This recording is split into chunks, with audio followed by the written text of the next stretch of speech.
sans transition passer à une autre intervention sur le rôle et le besoin des interventions non médicamenteuses pour le traitement du syndrome de l'intestin irritable.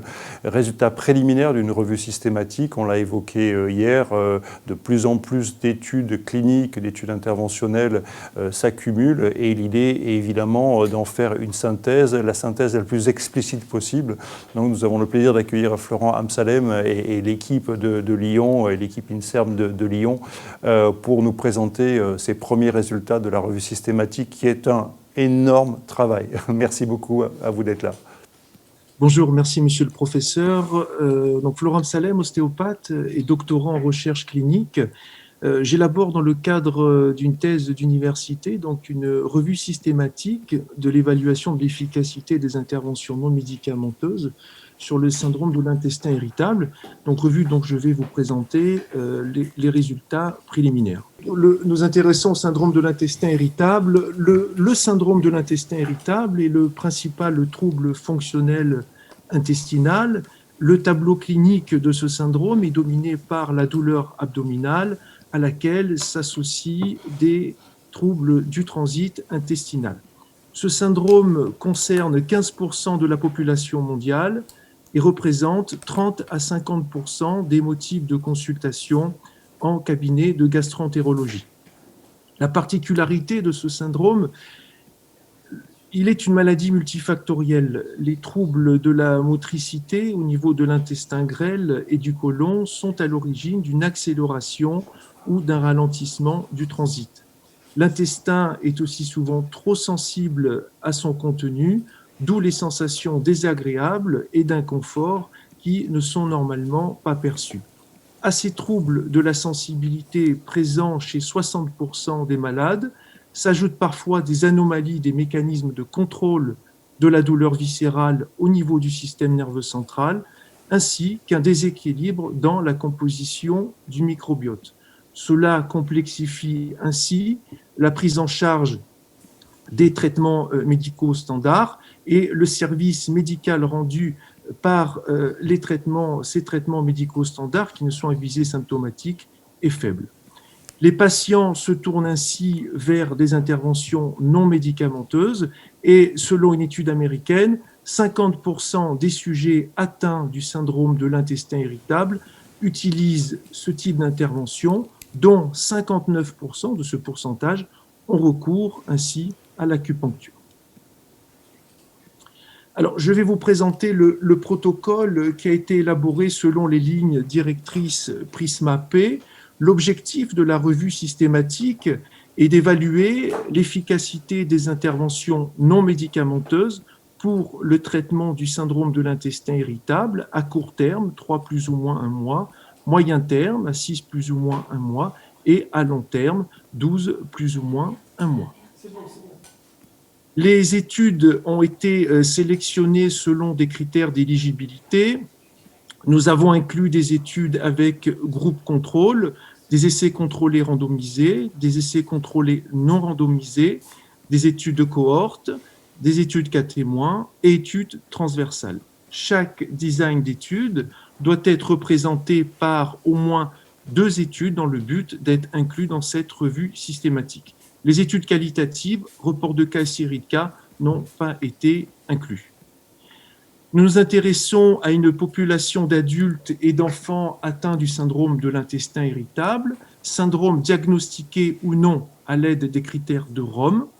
Les interventions choisies sont l'ostéopathie, la chiropraxie, la réflexologie, l'acupuncture, l'auriculothérapie, la méditation et l'hypnothérapie.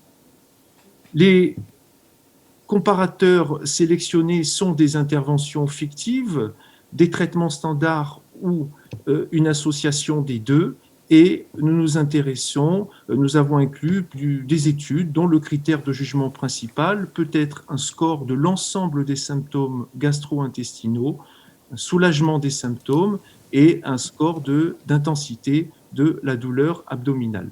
Nous avons évidemment sélectionné des études dans lesquelles l'efficacité est mesurée à 3 mois, 6 mois et 12 mois.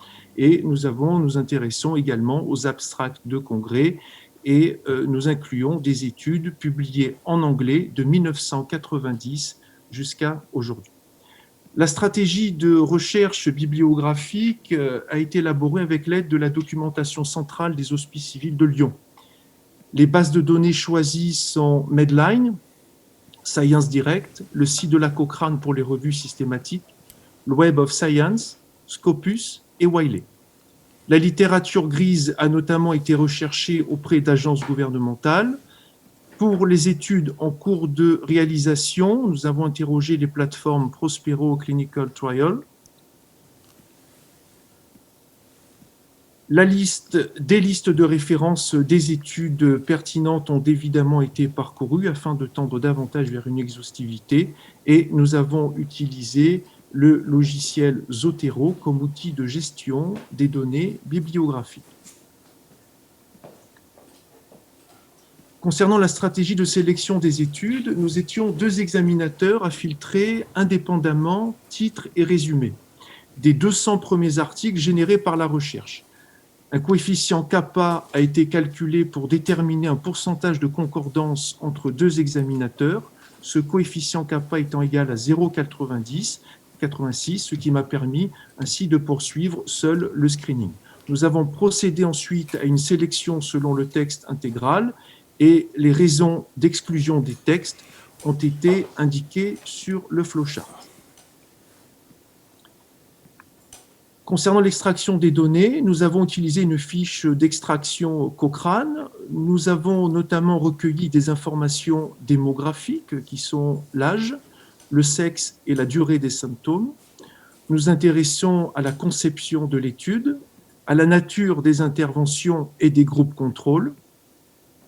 Et nous notons les résultats cliniques importants pour le patient, à savoir les scores des symptômes, le score d'intensité de la douleur abdominale et le soulagement des symptômes rapportés par les sujets. Pour faciliter l'évaluation du risque de biais possible, nous avons collecté les informations à l'aide des outils Cochrane ROB2, donc pour les essais contrôlés randomisés, le Robbins pour les études de cohorte, une liste de contrôle à 12 points pour les études cas témoins et une liste de contrôle à 14 points pour les études transversales. Nous avons utilisé pour la synthèse des données des tableaux qui présentent les caractéristiques des études et des sujets, la qualité méthodologique et les différents résultats. Nous avons fourni une synthèse narrative des résultats. Le protocole prévoit notamment pour les variables continues le calcul de différences de moyenne standardisées. Cette standardisation permet de prendre en compte notamment les disparités dans les échelles de mesure d'un essai à l'autre en termes de variance, et une méta-analyse des résultats sera conduite si les études présentent un certain degré d'homogénéité en termes de population et des résultats. L'hétérogénéité statistique est testée en utilisant un test de Ki2 avec un niveau de significativité à 0,1 ainsi qu'à l'aide de la statistique I2. Nous utiliserons un modèle à effet aléatoire pour déterminer un effet de traitement moyen si la statistique I2 est supérieure à 50% et si le petit p est significatif à 0,1. Nous utilisons le logiciel Revman et la dernière version qui est la version 5.4. Concernant les résultats, notre recherche a identifié 1472 références. Après suppression des doublons, 850 articles ont été analysés selon le titre et l'abstract. 98 articles ont été considérés comme potentiellement éligibles. 10 articles répondaient à nos critères d'inclusion. 2 articles ont été inclus grâce à notre système d'alerte. Soit un total de 12 études incluses, représentant 1623 sujets.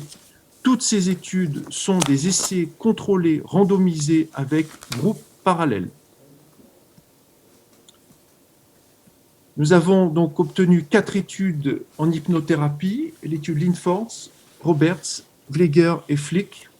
En acupuncture, l'étude Macpherson, Forbes, Lowy et Pei. En ostéopathie, les études Piche et Henshade. En auriculothérapie, l'étude Cresslab 2019. Et en réflexologie, l'étude Tové datant de 2002. Le risque de biais des différentes études examinées montre que 42% des études présentent un risque de biais faible. 33% des études présentent un risque élevé et 25% des études présentent un risque de biais modéré. Nous notons que 100% des études présentent un risque faible pour les domaines processus de randomisation. Ce domaine fait référence à la séquence de randomisation générée par ordinateur. Également, les données pour les résultats étaient disponibles pour presque tous les sujets. Cela concerne le domaine Missing Outcome Data. Et les données ont été analysées selon un plan d'analyse prédéfini qui a été finalisé avant que les données non masquées ne soient disponibles pour l'analyse. Il s'agit du domaine Selection of the Reports. Les caractéristiques des patients, les études incluent des adultes d'une quarantaine d'années en acupuncture, ostéopathie et réflexologie, environ 30 ans pour l'hypnothérapie et nous avons à disposition un échantillon d'enfants pour l'auriculothérapie. La proportion de femmes est élevée dans chaque discipline évaluée, en particulier pour l'auriculothérapie, où ce pourcentage atteint 90%. La durée des symptômes est sensiblement la même pour l'acupuncture, l'hypnose et la réflexologie. Notons une durée de 3 mois pour l'ostéopathie. Alors, ce dernier tableau nous renseigne sur les résultats pour les patients à 3 mois, 6 mois et 12 mois. Ce tableau nous donne pour chaque étude le nombre de sujets inclus, la nature du questionnaire utilisé, la nature de l'intervention et celle du groupe contrôle, et en particulier si l'efficacité de l'intervention non médicamenteuse est supérieure à celle du groupe contrôle.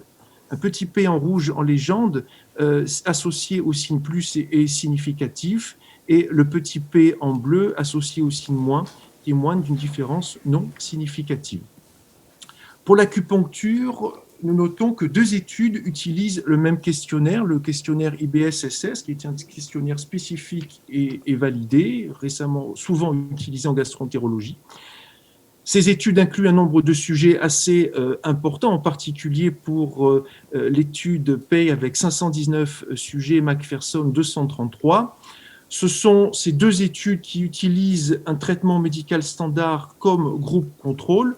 Les groupes contrôle ici choisis sont des antispasmodiques, les antidiarrhéiques et les laxatifs. L'hypnose, 4 questionnaires différents sont choisis. Une étude qui inclut 354 patients, l'étude FLIC, et toutes ces études choisissent un traitement médical standard comme groupe comparatif. L'acupuncture et l'hypnose concernent 1466 sujets, ce qui représente la quasi-totalité des sujets inclus dans la revue systématique. Concernant l'ostéopathie, comptons 70 sujets inclus au total dans les 2 études. 2 questionnaires différents sont choisis par les auteurs et une comparaison. La comparaison a été faite par rapport à un traitement médical standard. La réflexologie, l'échantillon est faible puisqu'il est de 34 sujets. Le groupe comparatif est une procédure fictive. Il s'agit là en application de l'application de points non thérapeutiques. Concernant l'auriculothérapie, le questionnaire choisi est un questionnaire ciblé sur la douleur, l'intensité de la douleur abdominale, et le groupe comparatif est une procédure fictive qui consiste en l'application d'un dispositif identique à l'intervention non médicamenteuse sans charge électrique.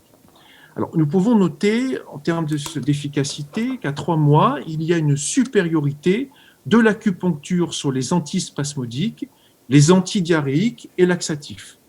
Un effet bénéfique qui semble se poursuivre à 6 mois et 12 mois.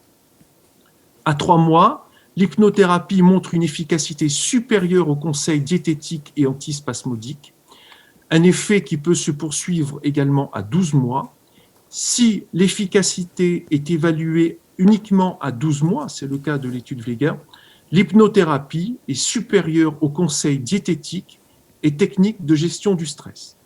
À 3 mois et 6 mois, l'ostéopathie est plus efficace que les conseils diététiques et les discussions qui visent à rassurer le patient. Nous notons qu'à 3 mois, il n'y a pas de supériorité de l'acupuncture, de la réflexologie et de l'auriculothérapie sur les interventions fictives. Interventions fictives ici sont de fausses pressions et de faux points d'acupuncture. Les forces de ce travail, il s'agit bien de la première revue systématique qui traite à la fois des interventions non médicamenteuses, manuelles, instrumentales et à visée comportementale. La douleur abdominale est évaluée séparément des symptômes gastro-intestinaux globaux. Il s'agit également d'une revue qui est centrée sur l'évaluation de l'efficacité concernant les essais contrôlés randomisés avec placebo, essais contrôlés randomisés avec traitement standard. Enfin, les études sélectionnées ont été réalisées dans différents pays. Les faiblesses limites méthodologiques de ce travail, eh bien 9 études parmi les 12 études sélectionnées présentent un faible nombre de sujets. Ces 12 études n'incluent que des sujets dits réfractaires au traitement médical standard. Ces deux arguments représentent une difficulté en vue de généraliser les résultats. Notre revue rapporte que 5 études seulement ont été menées en cabinet de ville. Nous suggérons que les futures évaluations doivent être menées dans des conditions réelles pour améliorer le parcours de soins des patients atteints du syndrome de l'intestin irritable. Merci de votre attention. Florent Amsalem, merci beaucoup. Je voudrais vraiment vous remercier et témoigner notre admiration pour faire en sorte que des praticiens mènent des thèses. Hier, de la même façon, certains praticiens mènent des thèses et je pense que faire l'un et l'autre est un élément central pour l'évolution de vos pratiques. Et faire une méta-analyse, c'est un travail compliqué, long, fastidieux, j'en sais quelque chose, donc félicitations pour ce travail. On a des questions des internautes et j'aimerais vous poser d'abord une question parce que vous avez suivi toutes les recommandations Prisma à la lettre. C'est vrai que c'est un élément tout à fait important dans l'évaluation de ces pratiques. Mais vous n'avez pas cité Motrial. Nous avons développé un moteur de recherche dédié aux interventions non médicamenteuses, justement parce qu'à la plateforme CEPS, on s'est rendu compte que la plupart des bases de données, et notamment celles que vous citez, n'incluent pas des essais cliniques qui ont été publiés par ailleurs, notamment dans PubMed, et qu'il y a un élément absolument important de récolter des essais cliniques qui pourraient échapper à ces revues systématiques. Peut-être que ça n'existait pas à l'époque ou que Motrial n'était pas encore disponible. En effet, ce n'était pas le cas. Voilà. Et d'autre part, bon, la recherche bibliographique a été élaborée donc avec l'aide de la documentation centrale des Hospices civils de Lyon, qui, en tout cas pour l'instant, n'a pas l'habitude, je dirais, d'aller chercher des informations sur cette plateforme. Ouais. Donc, en tant que doctorant, je me fie aussi, évidemment, en tant qu'étudiant, aux recommandations imposées par l'école doctorale, notamment. Je crois qu'il y a vraiment des progrès à faire dans la recherche documentaire sur les études. Il existe des revues scientifiques qui ne sont pas, pour plein de raisons, recensées dans PubMed et dans ces bases de données classiques. Et je pense qu'il est important d'utiliser les outils qui sont à vos dispositions et les internautes qui nous écoutent pourraient utiliser motrial.fr ou d'utiliser d'autres systèmes qui sont en train d'être développés aujourd'hui pour avoir une collecte la plus exhaustive. Il y a dans certains pays ou certaines revues des publications d'essais cliniques, mais hélas, pour plein de raisons, elles ne sont pas dans ces bases. Je voudrais avancer sur le sujet. C'est vrai que ces thérapies manuelles vous montraient des bénéfices tout à fait importants, avec quelque chose qui est étonnant et qui vient à la fin, mais qui me semble tout à fait capital. On dirait qu'elles sont utilisées qu'à la fin. C'est-à-dire au moment où l'intestin irritable, finalement, je reprendrai quasiment les mots de Fanny Bernardon, ces pratiques n'arrivent qu'en fin de parcours et pas au début. Est-ce que c'est un manque d'information des prescripteurs?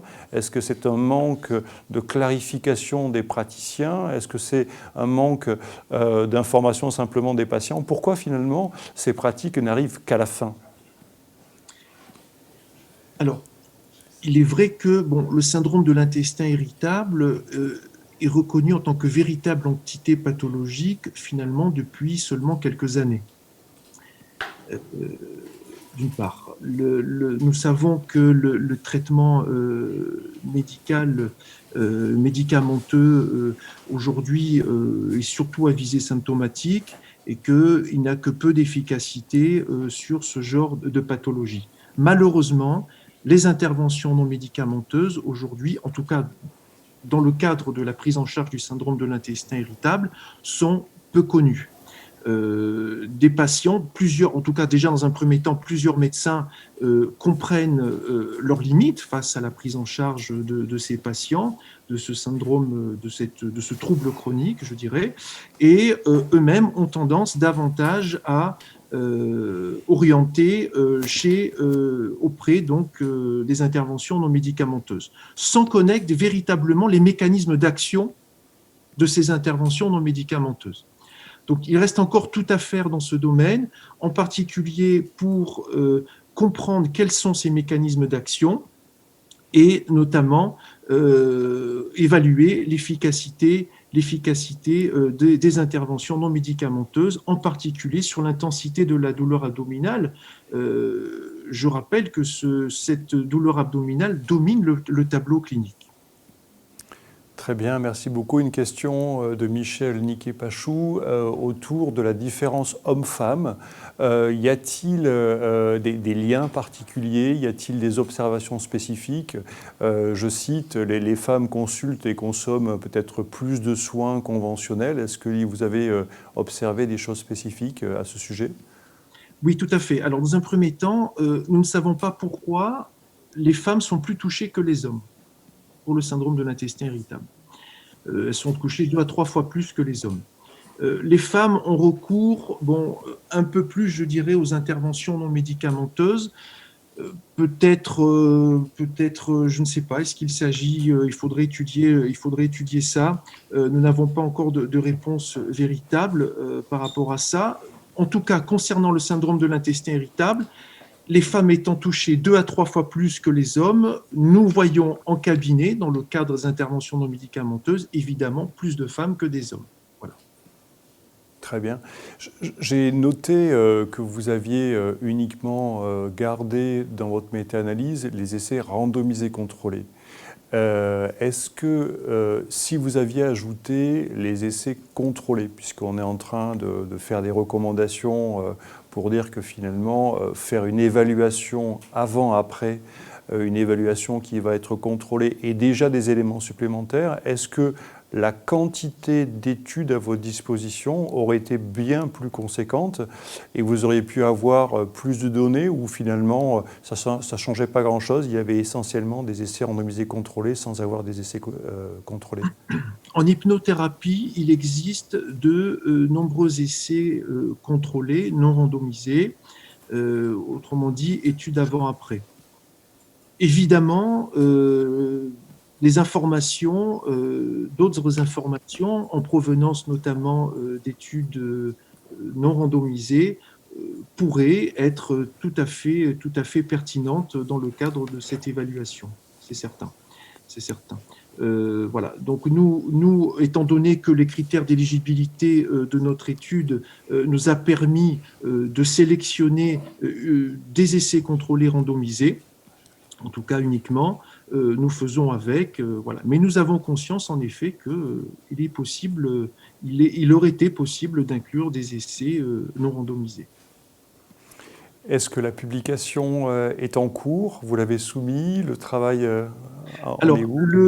actuellement, nous souhaitons pooler les données en vue de réaliser une méta-analyse. De nombreuses données sont manquantes. Nous avons utilisé des méthodes d'imputation en vue d'obtenir donc des écarts types de changement. Donc les données, les calculs de cette méta-analyse sont actuellement vérifiés par un statisticien méthodologiste. La revue systématique est rédigée, la synthèse narrative est rédigée. Nous attendons les résultats éventuels de la revue, de la méta-analyse. Pour compléter cette revue, nous souhaitons donc soumettre cette revue systématique à publication à la fin du mois de décembre de cette année. Nous espérons la lire très prochainement. Il y a une question également des internautes sur les groupes contrôles. Évidemment, ça revient toujours, ces questions des groupes contrôles pour les interventions non médicamenteuses, et sur la conception de pratiques qui seraient des interventions fictives utilisant le toucher. Est-ce que vous pouvez en dire deux mots? Comment on peut arriver à s'en sortir pour effectivement voir l'efficacité d'une thérapeutique manuelle face à une intervention qui serait une intervention fictive utilisant le toucher? Tout à fait. Nous savons que des données mettent en exergue la nature thérapeutique du toucher, quel qu'il soit.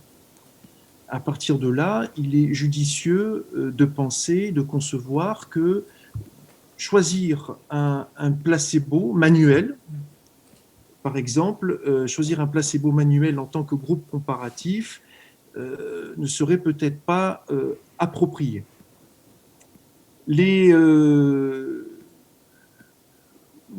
Nous faisons, disons que nous n'avons à disposition finalement que peu d'études publiées sur le syndrome de l'intestin irritable.